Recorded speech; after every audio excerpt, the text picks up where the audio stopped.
Hi, I'm back for WS's ongoing coverage of IEM Dallas 2023. I'm here with the Latvian monster himself, broky, coming off of a tough loss against ENCE yesterday. So the first question I wanted to ask you is, that match was probably one of the best matches of the year, maybe even one of the best matches of the last couple of years of CS:GO.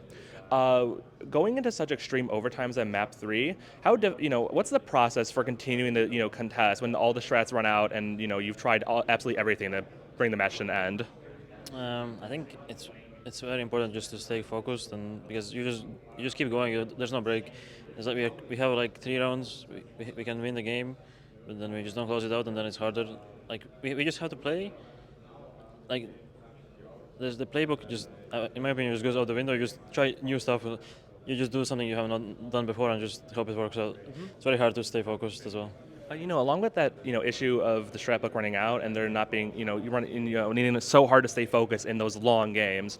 One of the big things is, you ran out of timeouts in round 26, which means RobbaN wasn't able to give you any input for the next 30 rounds. You played a whole another game on Ancient. Is that really tough for you guys from, as RobbaN sort of like your mental support and also an extra, brain?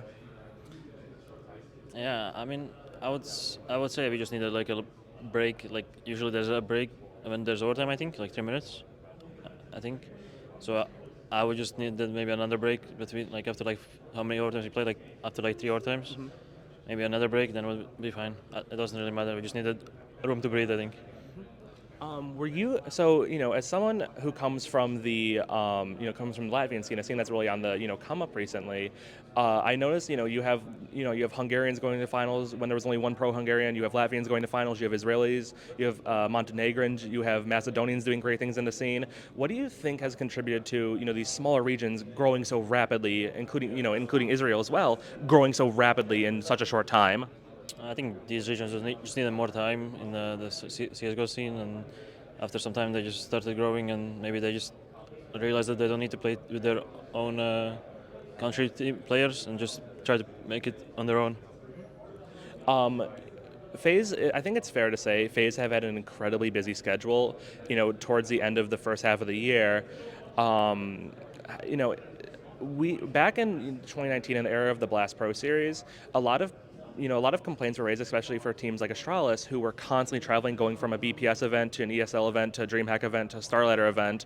For you guys, it seems like you're on the road the most out of on the road always because you're going to playoffs and so deep. Do you think the schedule is too packed as it stands right now? It's hard for me to say, but I think a break is needed for me, so I'm just happy that it's coming here soon. So I'm just happy that you get to have a break, and yeah, I think the schedule is a bit rough. Yeah. With that, what are your plans for the prayer break? Is it going to be returned to Latvia? Some rest and relaxation, or what's the what's your focus and what's the team's focus in the player break? I have no idea. I just probably stop playing CS:GO for CS:GO, yeah, for some weeks, and just take a deep breath and relax. And I definitely think you guys have earned some time off as one of the premier teams in the world who constantly bring great matches. So thank you so much for your time and commiserations on the loss.